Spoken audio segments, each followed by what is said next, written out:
Hi, nobodies. It's me again. I skipped yesterday because didn't feel like it. So today here I am, still working on the unicorn horn, trying not to cut it open. That excoriation disorder just there's a lot of things bugging me. So what do I do instead? What have I been doing? Because I haven't been. I mean, I push on it, but I haven't been like poking it or hitting it with the X-Acto knife. Bit crazy.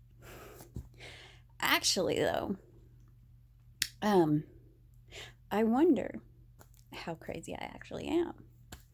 Um, because when I look at BPD, I come across like the quiet BPD.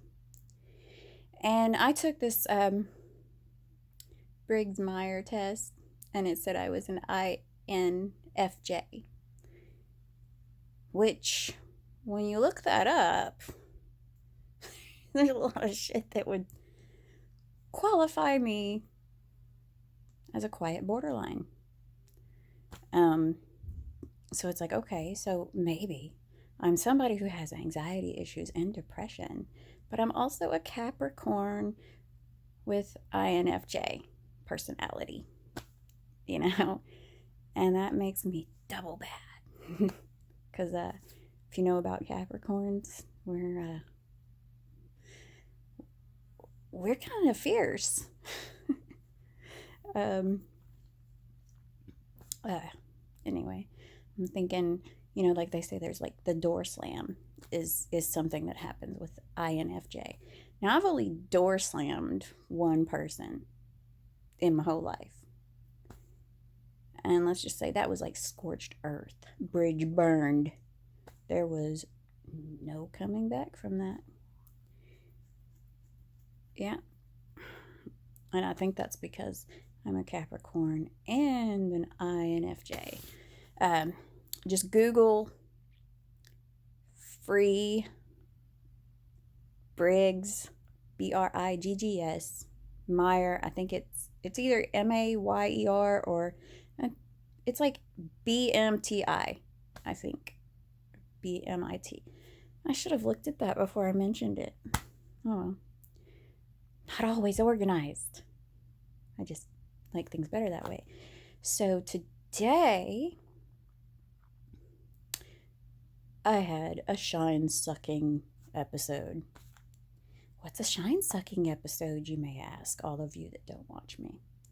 A shine sucking episode is where you are doing your best to have a good day, and somebody just comes along and sucks the shine out of you, and you have to deal with that. It's not like your average, like, run of the mill, oh, I ran into an asshole today. No. A shine sucking episode. I had a lot of those with my mother. And it's something that you have to take care of. And if the person, if it's the same thing over and over again, it becomes even more shine sucking. See, I always look at it like this, like my home environment, I do best with calm. I don't like loud. I don't like drama. If you got a problem, come talk to me. Be a reasonable adult. If I'm busy, don't expect me to like drop everything. But if I say, give me 5 minutes, give me 10 minutes, give me 15 minutes, like if I say, let's schedule this, you got to know how to, at least sit there and seethe quietly if you're really, really pissed. Or call up a friend and bitch. Women are really good about that. But calm the fuck down in my house. So when I am forced to raise my voice, when I am forced to tell somebody to get the fuck away from me. That is me pulling from my darkness. And when I pull from that part of me, it takes my shine with it. It just, because I'm not being positive when I'm yelling. I'm not being positive when I'm hurt. Either by somebody saying something bad to me or saying something bad to me about people I care about.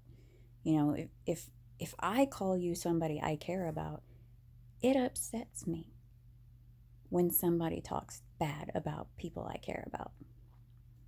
It will make me cry. Nobody likes to cry. But for me, I'd rather be punched in the face than cry. Just saying. Because you could punch me, stab me. That's a wound. I won't really hold that against you. That doesn't stick in my mind. Oh, they did this to me. I mean, yeah, it would stick in my mind. They did that to me, but not as bad as what somebody says. And then if I actually do cry in front of them, there's the embarrassment of showing that, because for me, crying is shameful. I mean, even if I'm watching like a movie and it's got a sad part in it, I try not to cry because I don't want people to see me crying. It makes me feel weak, and I don't like to feel weak or to feel like I look weak. I mean, it's like, oh, if you're weak, the world will stomp all over you. So today I had a soul-sucking episode. Am I better now? Yes, I am better now. Until the next episode, because I am still here.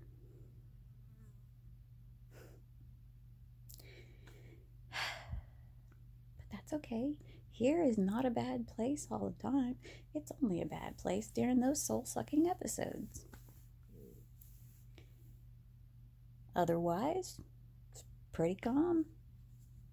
Now, after all that happened, I had to deal with my middle kid badgering her little brother.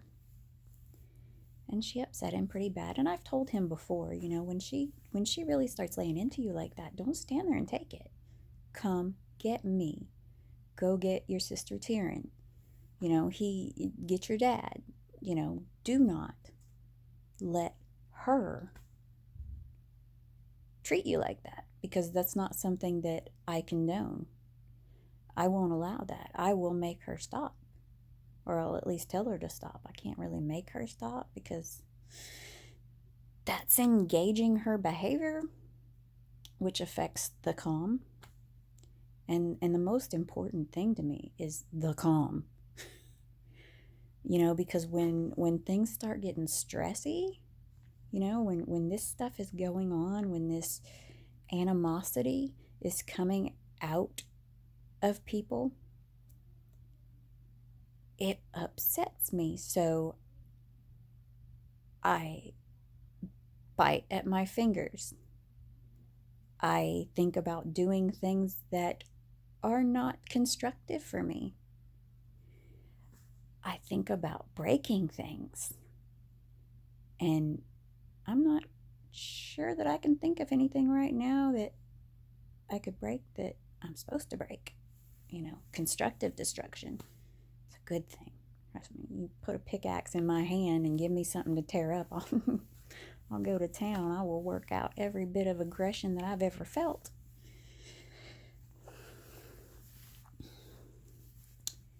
But if you can't control yourself, I mean, like when you're around somebody like me, walk away. Don't even, like, when somebody upsets me to where I'm crying, if somebody else comes along, I'm as nice to them as before I was crying. And I'm always hoping, like if they see me crying, do not ask me why. I hated that. I would be out on a sales floor and crying, and customers, I liked it better when the customers didn't ask me what was wrong. Um, I didn't want to tell them, because and I didn't feel like they really cared anyway. It's just something you kind of do. You say, "Hey, why are you crying?" Now with a little kid, if a little kid asked me why I'm crying, I always pretty it up for them. Oh, I'm just sad. Why are you sad? Somebody said some not nice things to me, and kids understand that. And in all actuality, they do want to know why you're crying. It matters to them. They want, children genuinely give a shit about people. They might be offensive to some, like they'll say, "What's that thing in your eyebrow? That looks creepy." Kids can say some mean things, but they're honest. And so when they ask, "Why are you crying?" I always have to pretty it up for them because they wouldn't understand some of the complex things. So you just simplify it for them. But when adults ask, it just makes it more embarrassing for me that I'm crying. So it's like, don't ask. Just, and the thing is like, when they come up, I'm just as nice to them as I would be if I wasn't crying, if the thing hadn't happened, because I do not want to push my anger, my pain on somebody else. It belongs to me. And even if they're the person who did it, being just as bad back. I've got so much, lots of people say I have no boundaries and no filter and I'm inappropriate. But God, if they knew the stuff that I don't say, the stuff that I think on a day-to-day basis about people, it's bad. But I would never say it.